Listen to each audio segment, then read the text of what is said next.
You're listening to the Multifamily Market Watch for Washington State. Apartment owners who need to know, trust HFO, the leading source for multifamily industry news around the state, from Puget Sound to the Tri-Cities.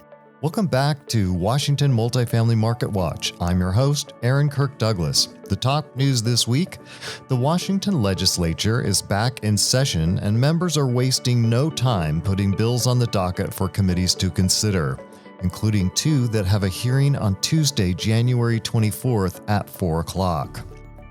Seattle housing developers reach record heights even as they alter plans for a new downtown skyscraper. Bellevue City Council votes to integrate missing middle housing, but the state legislature may supersede and supersize their plans. This Washington Multifamily Market Watch is co-sponsored by Gantry Inc., the nation's largest independent mortgage broker, and by J.R. Johnson, experts in multifamily restoration and repair work. Now on to our news briefing. House Bills 1388 and 1389 were filed last week in the Washington State Legislature, and they have a hearing on Tuesday, January 24th at 4 o'clock. Industry advocates are calling on multifamily owners to attend in opposition to these rent control measures. The bills are referred to by their sponsors as rent stabilization. The Washington Multifamily Housing Association has more information on these bills and how owners can voice their opposition on its website at wmfha.org. Members of the multifamily industry are also being urged to oppose Washington Senate Bill 5197. This bill addresses landlord-tenant relations by providing technical changes to eviction notice forms and modifying specific eviction processes. The multifamily industry supports portions of the bill and opposes others. On the positive side, the bill would permit virtual testimony, eliminate references to the eviction resolution pilot program, create an entitlement program requiring the state to pay rental assistance regardless of appropriation. The industry opposes several provisions of the bill, including those that would allow the tenant an extended period to reinstate a tenancy and hold a show cause hearing whether or not the tenant responds to an eviction notice. The University of Washington Apartment Market Report from the fall of 2022 has been released, and it indicates apartment rent growth in Washington tapered off nearly 1.2% in the fourth quarter after high growth rates over the previous 18 months. Rent declined by about 1.4% in the Puget Sound region and were stable in the rest of the state. Vacancy rates edged upward to between 5.2 and 5.5 percentage points.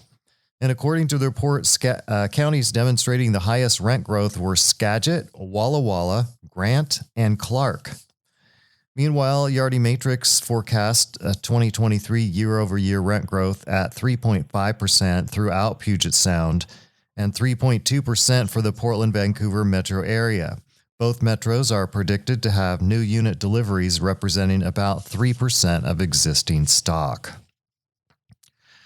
The Puget Sound Business Journal reports that large portions of Bellevue are being considered for the development of micro-apartments.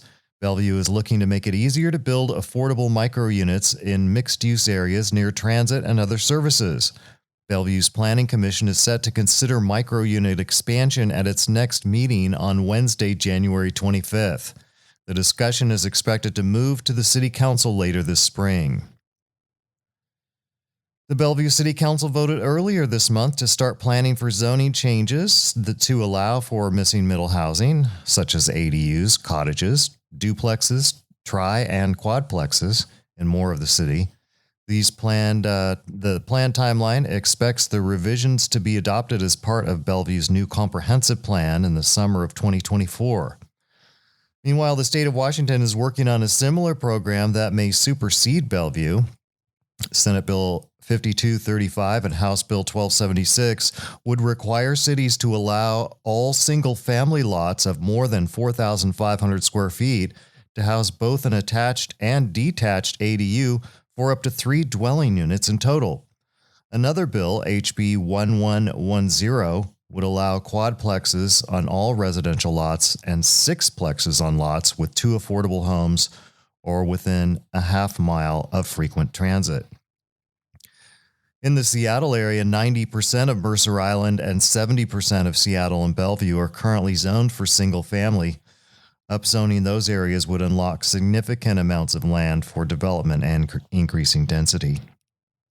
A 400-unit mixed-income community called 900 Rainier is getting underway.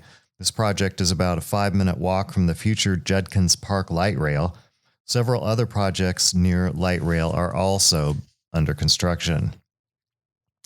A planned Seattle skyscraper has been resized to 90 stories from 100, and it will contain 234 condos on the upper floors and 784 apartments on levels 11 through 61. The 62nd and 63rd floors would be amenity space for those units. The working name for the tower is 4C. The project would be across the street from and even higher than the city's current tallest building, 933-foot Columbia Tower. We'll have more legislative updates coming your way in the weeks ahead as these bills continue readings and hearings in committees and begin moving forward. Don't forget to subscribe to the HFO Multifamily Market Watch wherever you get your podcasts. We dig through all the news so you don't have to. We'll see you next week. Our entire office specializes in multifamily real estate, making HFO the largest multifamily brokerage in the Pacific Northwest. Your success is our passion. Build your legacy with HFO. Call 503-241-5541 or visit our website at hfore.com for more information. HFO is an affiliate of the Global Real Estate Advisor Network.